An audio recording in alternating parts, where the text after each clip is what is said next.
바로 왜 복음이 우리에게 있어서 그렇게 중요한가라고 하는 것을 누가복음 1장 26절 56절의 말씀을 살피면서 우리 믿음으로 누리는 구원이라고 하는 말씀의 제목으로 오늘 우리에게 주는 복음의 은혜가 무엇인가라고 하는 것을 한번 생각해 보도록 하겠습니다.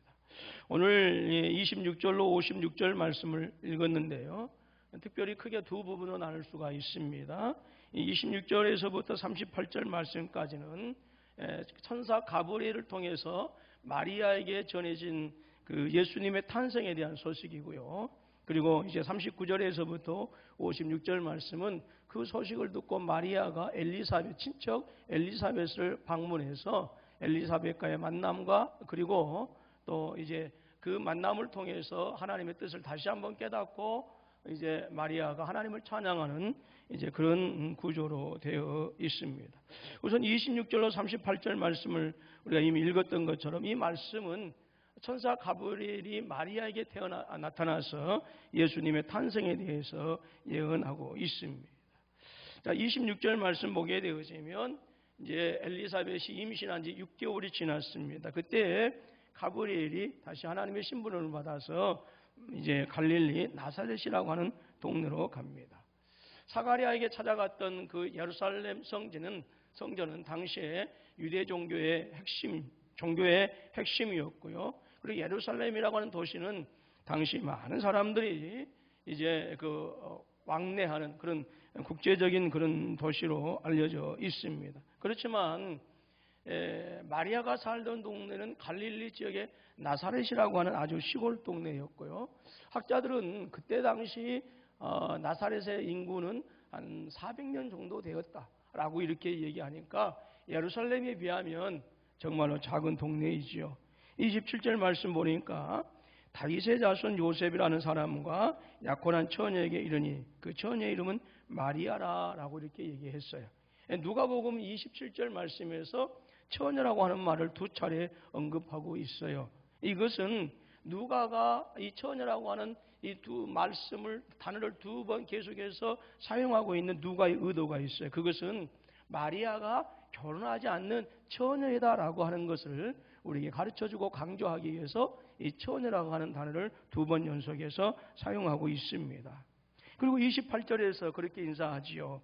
은혜를 받은 자여 평안할지어다 주께서 너와 함께 하시도다라고 했어요. 이 은혜를 받은 자여 평안할지어다 주께서 너와 함께 하시도다라고 하는 28절의 말씀을 직역하면 기뻐하라 은혜를 입은 자여라고 하는 말씀입니다. 이 은혜를 입었다라고 하는 이 말, 또 은혜를 입은이라고 하는 이 28절 말씀과 30절 말씀은 이것은 전적인 그 하나님의 선택이 그 하나님의 절대적인 주권에 있다라고 하는 것을 강조해주고 있어요. 우리가 은혜를 입은 것, 또 우리가 하나님의 사랑을 받은 것은 우리 인간의 노력이나 업적이 때문에 아니라 이것은 하나님의 은혜를 따라서 선택받은 이 사실을 설명할 때에 사용하고 있는 유대식 표현이다라고 하는 것이죠. 마리아는 탁월한 가문이나 높은 지혜의 사람이 아니었습니다.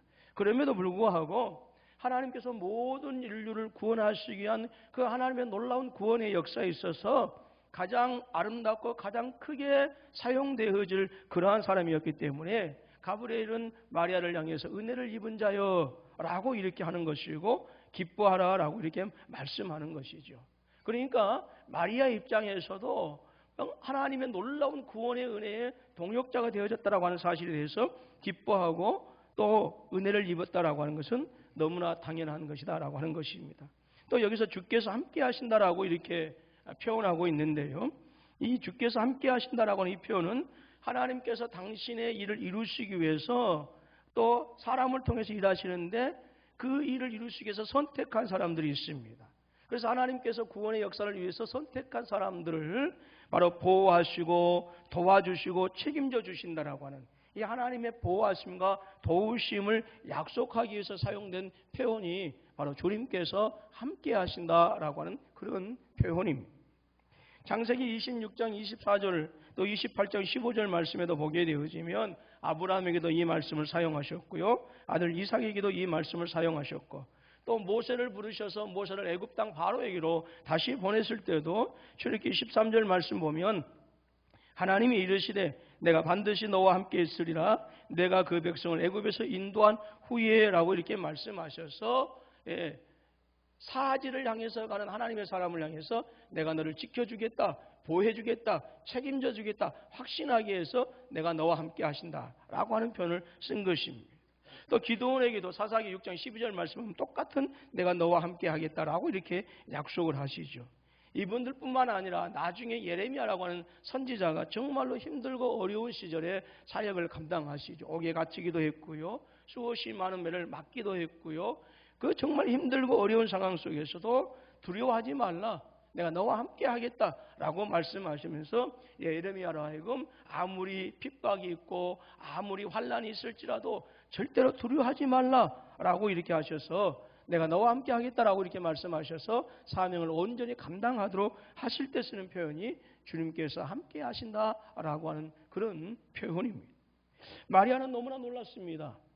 천사가 갑자기 나타나서 두려워 말라, 놀라지 말라 하는 것도, 인사하는 것도 놀랐지만 여러분 생각해 보십시오. 정확한 나이는 우리에게 알려주지 않아요. 그러나 지금 당시의 유대인들은 지금 우리의 상식으로는 이해하기 어려운 아주 빠른 나이에 결혼을 했어요. 심지어 13살이 돼도 13살만 돼도 결혼했다고 알려져 있으니까, 그러니까 아무리 그 마리아의 그 나이가 20살도 채 안 된 10대 소년에 불과했다라고 하는 것이죠. 그렇기 때문에 너무나 놀라는 것은 당연한 것입니다. 마리아가 깜짝 놀라자 가브리엘 천사는 다시 한번 하나님의 은혜를 입었다라고 하는 사실을 강조해주고 있어요. 30절 말씀 보니까 천사가 이르되 마리아여 무서워하지 말라 내가 하나님의 은혜를 입었느니라 말씀하고 있어요. 여러분, 하나님은 은혜로 부르시고 또 부름받은 자와 함께하는 줄로 믿습니다. 그렇기 때문에 온 인류를 구원하시기 위해서 하나님의 구원 역사에 부름받은 사람들이 기뻐하는 것은 너무나도 당연하다라고 합니다. 여러분, 구원받은 사람들은 은혜를 입은 사람들입니다. 그리고 구원받은 사람들은 하나님께서 아브라함과 함께 하시고 모세와 함께 하시고 기드온과 그리고 예레미야 선지자와 함께 하신 것처럼 어떤 환난과 어떤 힘들고 어려운 가운데도 함께 하신다라고 하는 사실. 그렇기 때문에 은혜를 입은 사람들은 당연히 기뻐하고 또 하나님께 영광 돌리는 것이 당연한 믿음의 반응인 것입니다. 또 31절로 33절 말씀 보면 천사는 마리아에게 임한 은혜가 무엇인지를 설명해 주고 있는데요. 우리 31절로 33절 말씀 우리 한번 또 같이 읽어보도록 하겠습니다. 시작. 보라, 처녀가 잉태하여 아들을 낳으리니 그 이름을 예수로 하라. 그가 큰 자가 되고 지극히 높으신 이의 아들이라. 주 하나님께서 그 조상 다윗의 왕위를 그에게 주리니 영원히 야곱의 집을 왕으로 다스릴 것이며 그 나라가 무궁하리라 말씀. 하나님께서 마리아에게 은혜를 입었다. 가브리엘 천사를 통해서 전해주면서 그 은혜를 입은 내용이 무엇이냐라고 하네. 마리아가 잉태하는데 아들을 낳을 것인데 그 아들의 이름은 예수이다라고 하네. 이 예수는 장차 큰 자가 되어질 것이고 지극히 높은 이의 아들로 불려진다라고 하는 것이죠. 또 주 하나님께서 마리아에게 태어난 아이에게는 조상 다윗의 왕위를 줄 것이다라고 약속하고 계시고, 그리고 너를 통해서 태어날 아이는 왕으로서 야곱의 집을 영원히 다스릴 것이며 그 왕권이 그 나라가 영원하다라고 하는 거예요. 여러분, 놀라운 축복의 말씀이죠. 여러분, 이 말씀은 이스라엘 민족이 그토록 고대하고 기다리던 그 하나님의 나라를 이루실 왕이 지금 시골의 어린 소년을 통해서 태어난다라고 하는 그런 소식이에요. 영원한 나라의 왕이 쇠하지도 아니하고 꺾이지도 아니하는 그 영원한 나라의 왕이 지금 자신을 통해서 태어난다라고 하는 거예요. 여러분, 얼마나 놀라운 소식입니까? 장차 여러분들의 며느리를 통해서 대통령감이 태어날 것이다. 며느리가 아마 보통으로 안 보일 겁니다. 마리아를 통해서 영원한 나라의 왕이 태어날 것이다라고. 그런데 자신에게서 영원한 왕이 태어난다고 하는 소식도 놀라운 소식이지만 지금 이 마리아는 27절에서 무엇을 강조했다고 했죠? 처녀를 2번 강조했다라고 하는 거예요. 그럼 결혼하지 않았다라고 하는 거예요. 근데 이것은 이 결혼하지 않는 여자, 남자를 알지 못하는 이 여자가 아이를 낳을 수 있다라고 하는 것은 여러분 놀라움을 넘어서 이것은 두려운 소식인 거예요. 천사의 예고를 들은 마리아는 그렇게 질문합니다. 아니 나는 남자도 알지 못하는데 어떻게 임신할 수 있겠습니까? 마리아가 천사에게 말하되 나는 남자를 알지 못하니 어찌 이 일이 있으리까? 그러니까 천사가 그렇게 얘기하죠. 성령께서 임하시고 지극히 높으신 이의 능력이, 즉 하나님의 능력이 너를 덮어주실 것이기 때문에 이 모든 것이 가능하다라고 합니다. 35절 말씀 보니까 너를 통해서 태어날 아이는 거룩한 그리고 하나님의 아들이다라고 하는 거예요. 천사는 이 노년인 엘리사벳이 이미 임신한 지 6달이 되었다라고 가르쳐주고 있어요. 그때까지만 하더라도 마리아는 자기의 친족인 엘리사벳이 임신한 지 몰랐어요. 왜? 이미 거리가 너무 멀리 떨어져 있기 때문에. 그런데 지금 그렇지만 마리아는 자기의 친족인 엘리사벳이 늙어가지고 더 이상 아이를 생산할 수 없다라고 하는 사실을 알고 있어요. 근데 이것을 알려줍니다. 그러면서 뭐라고 하나님의 말씀에는 불가능이 없다라고 그렇게 말씀하시지요. 37절 말씀 보니까 대저 하나님의 모든 말씀은 능하지 못하심이 없느니라 말씀합니다. 근데 여러분 이 말씀은요, 이미 여자의 경수가 끊어져서 이제 더 이상 아이 낳는 것을 포기하고 그래서 남은 생에 이제 자신의 종을 통해서 낳은 그 아들을 자기의 후계자로 삼기로 이렇게 슬픔의 눈물을 보내고 있는 이 한 여인에게 하신 말씀이 있어요. 똑같습니다. 이 불행한 여인 누구지요? 바로 아브라함의 아내 사라입니다. 창세기 18장 14절 말씀 보니까 여호와께 능하지 못할 일이 있겠느냐라고 그렇게 말씀하고 있어요. 마리아에게 하신 말씀이 똑같아요. 근데 놀라운 것은요, 이 10대에 불과한 이 시골의 어린 소녀가 너를 통해서 위대한 왕이, 영원한 왕이 태어날 것이다. 그리고 너가 처녀이지만 너를 통해서 아이가 태어날 것이다 라고 하는 것을 순순히 수용하고 받아들인다라고 하는 거예요. 천사는 임신할 수 없었던 이 엘리사벳이 지금 6달이 되었다라고 이렇게 말씀하면서 하나님의 말씀에는 불가능이 없다라고 그렇게 말씀하고 있어요. 이 말을 듣고 마리아는 유대인들이 사용하고 있는 당신의 말씀대로 되게 하소서라고 하는 이 말씀을 가지고 주의 여종으로서 하나님의 말씀이 지금 자신을 통해서 이루어지기를 소원하고 있어요. 이게 무슨 말이냐면 주의 여종으로서 주의 말씀이 말씀대로 이루어지기를 소원합니다라고 한다. 이 말씀은 자신의 인생을 통해서 하나님의 뜻이 성취될 것에 대하여 전적으로 내가 그것을 수용합니다. 전적으로 그것을 받아들입니다. 그리고 전적으로 그 뜻이 나를 통해서 성취되기를 원합니다라고 하는 마리아의 온전한 헌신을 표시하는 말이 바로 당신의 말씀대로 되게 하셔서라고 하는, 그리고 주의 여종이라고 하는 말씀 속에 표현되어 있는 거예요. 여러분, 우리들의 정서하고요, 유대인들의 정서하고는 많이 달라요. 우리의 정서는 처녀가 아이를 낳아도 할 말이 있어요, 없어요? 모르시는구나. 제가 가르쳐 드릴게요. 우리의 정서는 처녀가 아이를 낳아도 할 말이 있어요.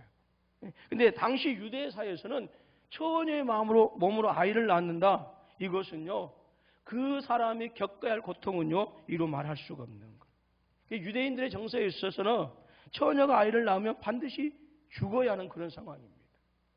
지금도 중동 지역에 명예살인이라고 하는 게 있어요. 자기의 가족을 또 자기의 가문을 명예를 떨어뜨리면 동네 한가운데를 끌고 와서 자신들이 먼저 돌을 던져서, 자기 친척들이 먼저 돌을 던져서 자기의 아들이나 자기의 며느리를 죽이는 거예요. 이 명예살인이라고. 이게 지금 현대사회에도 통용되고 있어요. 근데 2000년에는 어땠겠느냐 그 말이에요. 처녀가 아이를 낳는다. 그것은 동네 한가운데 끌려와서 돌에 맞아 죽어야 되는 거예요. 설령 죽지 않는다 하더라도 그 사이에서 완전히 매장당하는 일이에요.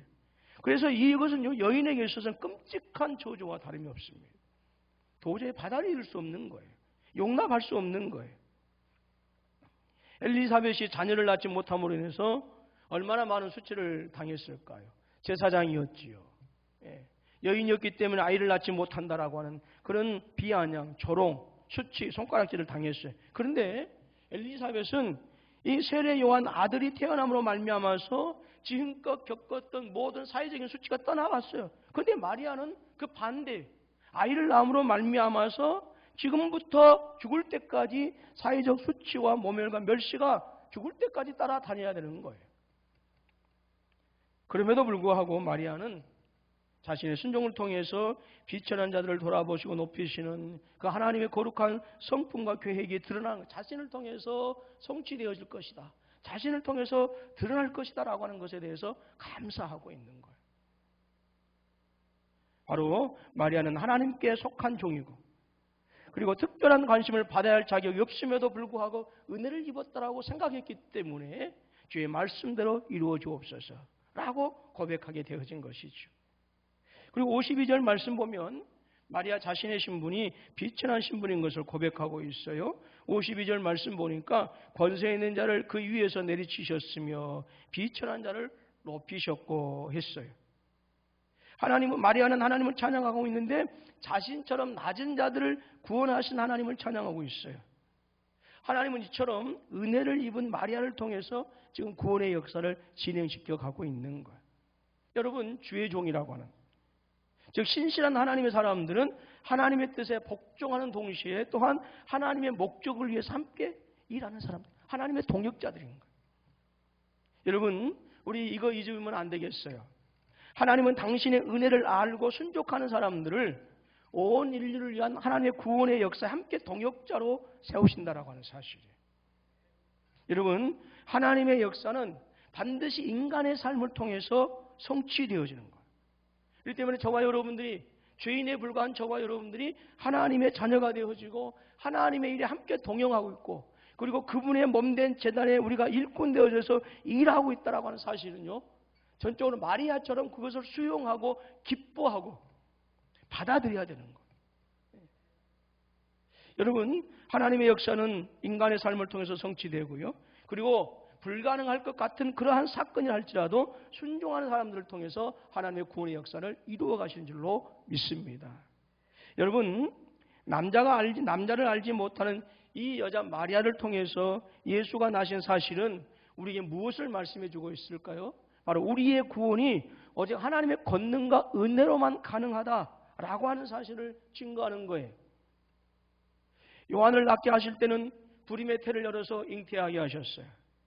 그리고 예수님에 대해서는 아직 남자를 알지 못하는 처녀의 태에 다윗의 왕위를 이을 하나님의 아들을 보내주셨어요.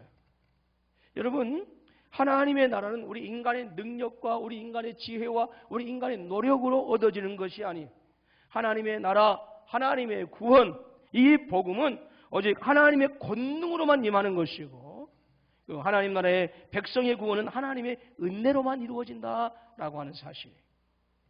올 한 해도 우리 주님 예수 그리스도께서 우리 인생 가운데 왕으로 다스리도록 우리 주님께 순종하시고 간구하실 수 있기를 주님의 이름으로 축원합니다. 또 39절로 45절 말씀을 보게 되어지면 이 소식을 가브리엘로부터 전해 듣고 이제 마리아가 이제 이미 임신한 지 6달이 되어 있는 자기의 친족 엘리사벳을 방문하는 내용입니다. 마리아는 엘리사벳을 이제 방문하는데요, 마리아가 엘리사벳에게 찾아가는 그 길은요 상당히 먼 거리예요. 아마 여러분들이 마리아 수태고지를 아마 가보셨을 거죠. 어떤 분들은, 성지순례 다녀오신 분들은. 그리고 엔 학고렛이라고 하는 그곳에 가서 세례 요한이 태어났던 그 장소를 분명히 여러분들이 전번에 재작년에 가셨던 분들이 가보셨어요. 상당히 먼 거리입니다. 그런데 이제 처녀가 그곳을 방문하고 있어요. 그때 마리아가 찾아와서 자신에게 인사한 소리를 들은 엘리사벳이 이제 마리아를 환영하는데, 놀라운 것은 이 엘리사벳의 태중에 있는 이 요한이 그 마리아를 보면서 그렇게 태중에서 뛰놉니다. 41절에 그렇게 표현하고 있어요. 말씀하고 있어요. 엘리사벳이 마리아가 무난함을 들으며 아이가 복중에서 뛰노는지라. 여러분, 이런 아이 가져보셨어요? 물론 이제 뭐 8개월, 9개월 되면 이제 아이가 뱃속에서 놀 때 왔다 갔다 이렇게 하지만 6달째 된 아이가 마리아가 오는 것을 보고 환영하고 있어요. 놀라운 일이죠. 여러분이 뛰놀다라고 하는 것은요, 스키타워라고 해요. 스키타워.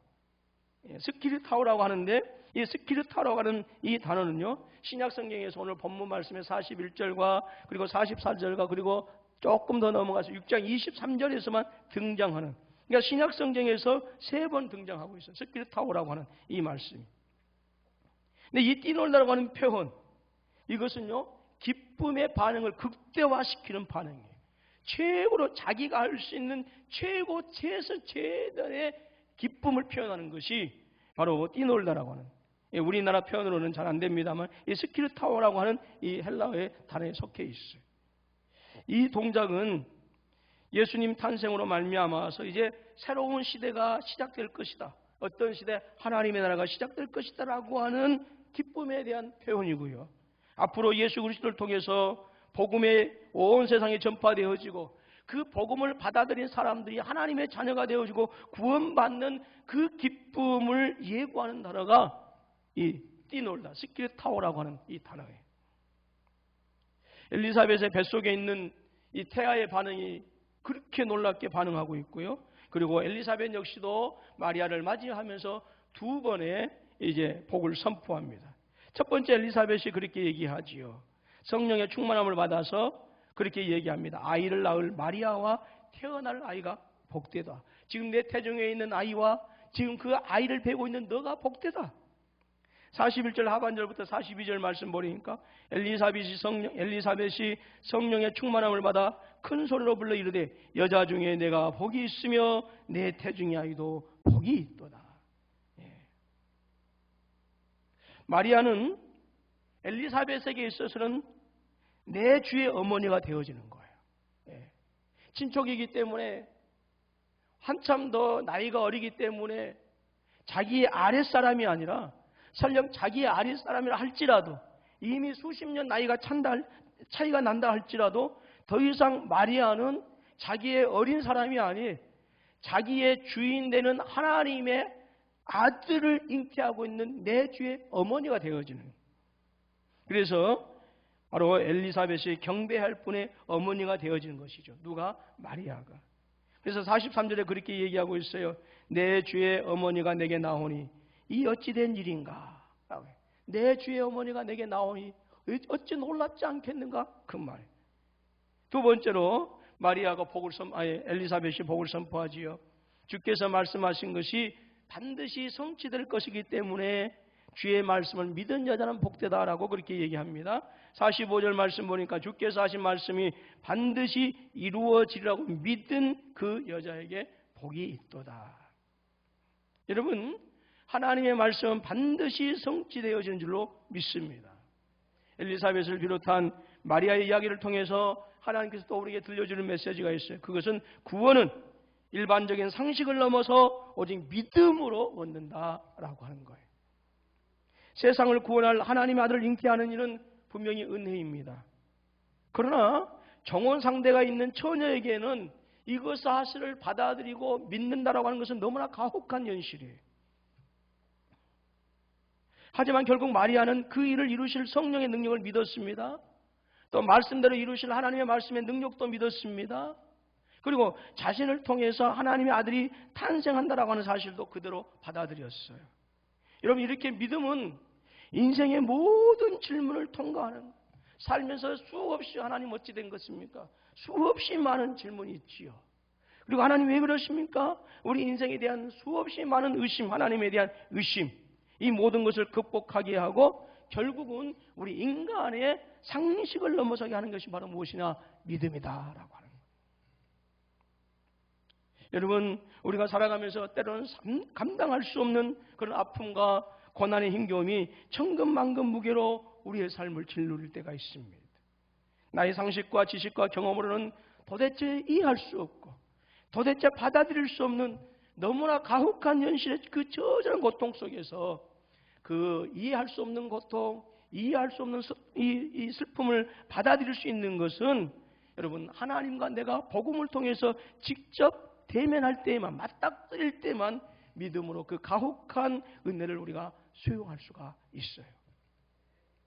사랑하는 우리 군포서북교 성도 여러분, 2021년 한 해에는 우리 모두가 하나님을 온전히 만나서 여러분의 삶 속에서 복음의 능력이 충만하시고 또 여러분의 삶 속에 위로와 격려가 있어지기를 주님의 이름으로 축원합니다. 여러분 46절로 또 56절 말씀은 보면 이제 천사 가브리엘의 소식을 듣고 엘리사벳을 만나서 내가 복이 있다라고 하는 소리를 들은 이 마리아가 46절로 56절에서 이제 하나님을 찬양하는 내용입니다. 마리아의 찬송은 이 누가복음에 나타나는 그 핵심 주제라고 할 수가 있어요. 마리아는 백성을 구원하는 하나님을 찬양하고 있어요. 46절로 47절 말씀 보니까 마리아가 이르되 내 영혼이 주를 찬양하며 내 마음이 하나님 내 구주를 기뻐하였으며, 즉 46절로 47절 말씀은 백성을 구원하시는 구주 하나님을 찬양하고 있어요. 그리고 48절 말씀에서부터는 하나님을 찬송하고 있는 이유를, 하나님을 기뻐하는 이유를 세 가지로 열거하고 있는데, 첫 번째로 마리아가 하나님을 기뻐하는 내용이 뭐냐? 비천한 자신을 통해서 능력이 하나님께서 당신의 일을 이루시기 때문에 마리아가 하나님을 찬송하고 있어요. 48절로 49절 하반절 말씀 보니까 그의 여정의 비천함을 돌보셨음이라. 보라 이제 후르는 만세 나를 복이 있다 일컬이로다. 능하신 이가 큰 일을 내게 행하셨으니 라고 했어요. 마리아는 하나님께서 자신의 여정의 비천함을 돌보셨다라고 고백하고 있어요. 돌보다라고 하는 것은 관심을 두다, 지켜보다라고 하는 뜻을 가지고 있습니다. 여러분, 하나님께서 그분의 백성을 돌아보시면 거기에 구원의 역사가 일어나고 회복의 역사가 일어난 줄로 믿습니다. 레위기서 26장 9절 말씀 보니까 내가 너희를 돌보아 너희를 번성하게 하고 너희를 창대하게 할 것이며 내가 너희와 함께한 내 언약을 이행하리라 했어요. 여러분, 이 비천함이라고 하는 뜻은 무엇을 말할까요? 사회적으로 경제적으로 아주 낮고 비천한 상태를 얘기하는 거예요. 사회적으로 소외된 사람, 경제적으로 소외된 그런 사람을 의미하고 있어요. 이런 점에서 여정과 비천함이라고 하는 이 말은 마리아가 지금 이스라엘 중에서 가장 가난하고 배경 없는 그런 사람에 속해 있다라고 하는 것을 얘기하고 있어요. 그런데 능력의 하나님은 이 어리고 낮은 신분의 마리아에게 큰 일을 행하시는 거예요. 그래서 49절에서 마리아가 찬양하는 것이죠. 능하신 이가 큰 일을 내게 행하셨으니 그랬어요. 여러분, 우리가 하나님을 찬양해야 되는 이유도 마땅하는 거예요. 정말로 죄악으로 말미암아 비천한 상태가 되었음에도 불구하고 하나님께서는 우리의 그 비천함을 탓하지 아니하시고 예수 그리스도를 통해서 존귀한 구원을 우리에게 허락해 주셨어요. 당연히 우리는 하나님을 기뻐해야 되는 것이죠. 두 번째로 마리아가 하나님을 찬양하는 제목이 있습니다. 바로 은혜를 입은 자신을 복되다고 선언한 마리아는 복을 주신 하나님을 찬송하면서 하나님의 복이 자신에게만 그쳐지는 것이 아니라 다른 사람에게도 확장되어질 것에 대해서 하나님을 찬양하고 있어요. 여러분, 즉 마리아는 나만 복을 받아서 좋은 게 아니고 자신이 복의 통로가 되어진 것에 대해서 하나님을 찬양하고 있는 거예요. 49절로 53절 말씀, 그 이름이 거룩하시며 긍휼하심이 두려워하는 자에게 대대로 이르는도다. 그의 팔로 힘을 보이사 마음의 생각이 교만한 자들을 흩으셨고 권세 있는 자를 그 위에서 내리치셨으며 비천한 자를 높이셨고 줄이는 자를 좋은 것으로 배불리셨으며 부자는 빈손으로 보내셨도다 라고 말씀합니다. 바로 이 말씀은 자신을 통해서 바로 하나님의 구원의 역사가 다른 사람에게로 확장되어져서 그들의 비천한 자들이 부하게 되어지고 존귀하게 되어진다라고 하는 찬송이에요. 여러분, 이러한 면에서 구원은 가장 큰 기쁨과 격려의 소리가 되어지는 것입니다. 예수를 잉태한 채 엘리사벳을 찾아간 마리아를 뱃속에 요한이 알아보고 뛰놀았어요. 엘리사벳도 성령에 충만하여 마리아와 태중의 예수를 축복합니다. 이것은 이 아이를 통해서 이 아이를 통해서 이루실 그 하나님 역사에 대한 기쁨이고요. 그리고 믿을 수 없는 현실에서도 말씀의 능력, 그 창조의 능력을 허락하셔서 온 인류를 향하신 그 하나님의 구원 역사에 있어서 새로운 장을 여는 그 마리아를 향한 격려이고 위로였어요. 여러분, 나와 타인을 볼 때 그 가운데서 주님이 역사하시는 믿음으로 보시고 서로를 존귀하게 대하시고 서로를 위로해 주시고 격려해 주시는 이 복음의 능력이 여러분 가운데 가득한 한 해가 되실 수 있기를 주님의 이름으로 축원합니다. 미울 수도 있고 고울 수도 있고, 그렇지만 분명한 것은 하나님은 구원하신 그 백성의 영혼을 통해서 하나님의 또 당신의 일을 이루어 가신다라고 하는 거예요. 또 49절 50절 말씀 보니까 하나님의 거룩하신 이름과 하나님의 국률을 노래합니다. 즉 이것은 하나님의 이름을 지칭하는 것이, 하나님의 자신을 가리키는 것인데, 여러분 하나님께서는 약속하신 것을 신실하게 성취하십니다. 그래서 이 하나님의 약속은 변함이 없고 반드시 성취하신다라고 하는 점에서 인간과 구별되는 거룩한 모습이에요. 그리고 약속에 신실하신 하나님의 국률은 자기 백성을 구원하심으로써 당신의 거룩함을 우리에게 입증해 보이시는 것입니다. 시편 103편 10절 말씀 보니까 우리의 죄를 따라 우리를 처벌하지는 아니하시며 우리의 죄악을 따라 우리에게 그대로 갚지는 아니하셨으니, 또 111편 9절에서도 말씀합니다. 여호와께서 그의 백성을 성량하시며 그의 언약을 영원히 세우셨으니 그의 이름이 거룩하고 지존하시도다. 하나님의 거룩하심은 당신의 말씀을 성취하시는 것에서 증명된다라고 하는 것입니다.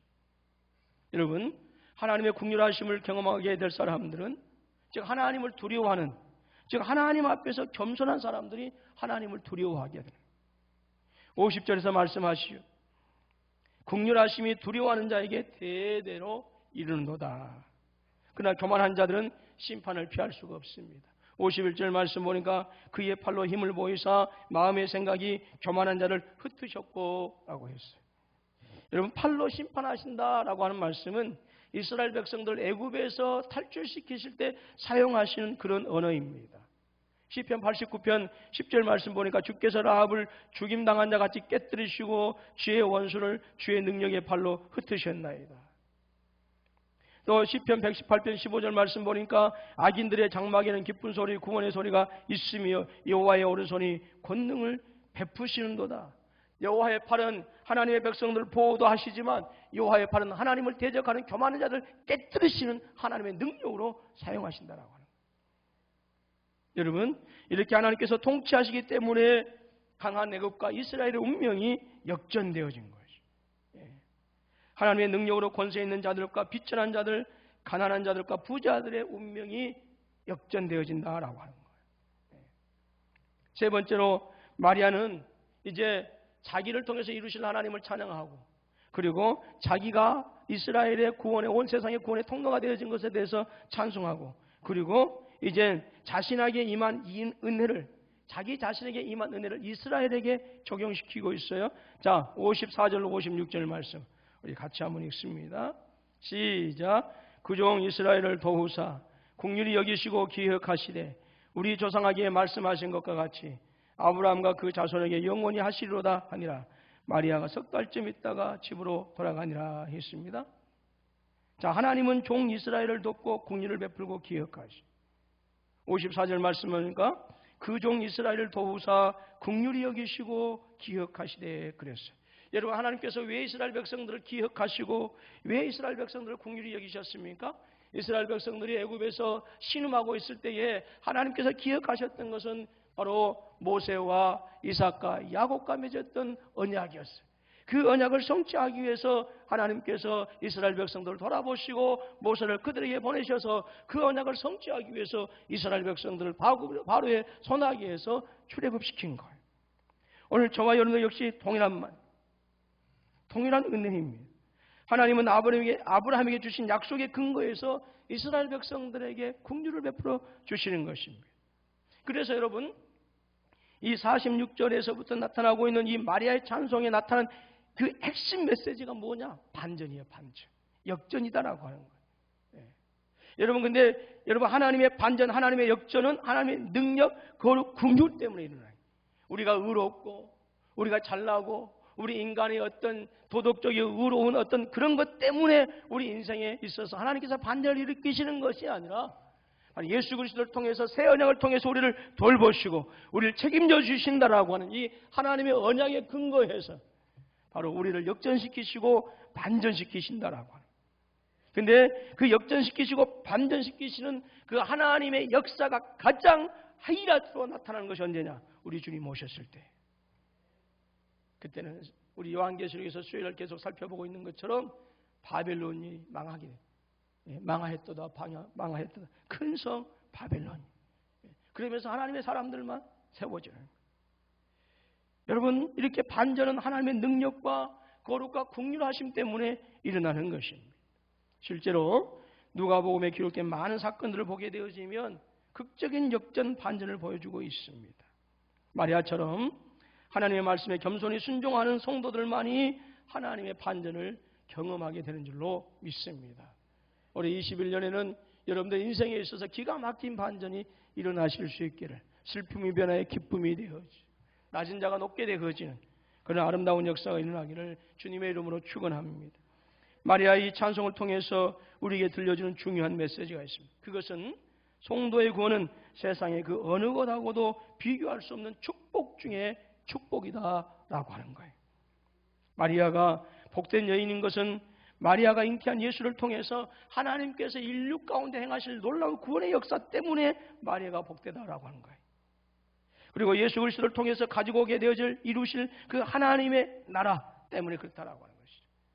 예수 그리스도를 통해서 이루어질 이 하나님의 나라는 세상에 자신들의 힘으로 행사한 모든 힘과 가치와 의미를 뒤엎어버리고 오직 하나님을 인정하고 하나님을 경외하는 이 모든 족속들을 복되게 하시겠다라고 하는 이 약속이 바로 아브라함 때문에 그리고 예수 그리스도를 통해서 이루어진 그 약속을 이루시기 때문에 우리 가운데서 놀라운 반전의 역사를 우리가 기대하는 것이고 우리 주님 이 땅에 오셔서 그 놀라운 역사를 성취하시는 줄로 믿습니다. 말씀을 마무리합니다. 복음은 믿기지 않는 소식입니다. 복음은 인간의 힘과 상식으로는 해낼 수도 상상할 수도 없는 소식이에요. 복음은 믿기지 않는 소식입니다. 복음은 슬픔과 압제로부터 해방과 안식을 주기 때문에 그렇습니다. 복음은 믿음을 요구하는 소식입니다. 자신의 한계를 인정하고 하나님을 의뢰해야 하는 것이 바로 복음입니다. 여러분 이 복음을 우리 사랑하는 군포석교 성도 여러분들의 삶으로 받아들이시고 이 예수 그리스도의 복음이 우리의 삶을 주장할 수 있도록 예수 그리스도의 복음을 기뻐하시는 저와 여러분들이 되셔서 2021년 한 해에는 이 복음 때문에 기쁨을 누리고 복음 때문에 우리 인생의 반전이 일어나고 이 복음 때문에 정말로 축복을 누리는 우리 사랑하는 모든 군포서북교 성도님들이 되실 수 있기를 주님의 이름으로 축원합니다.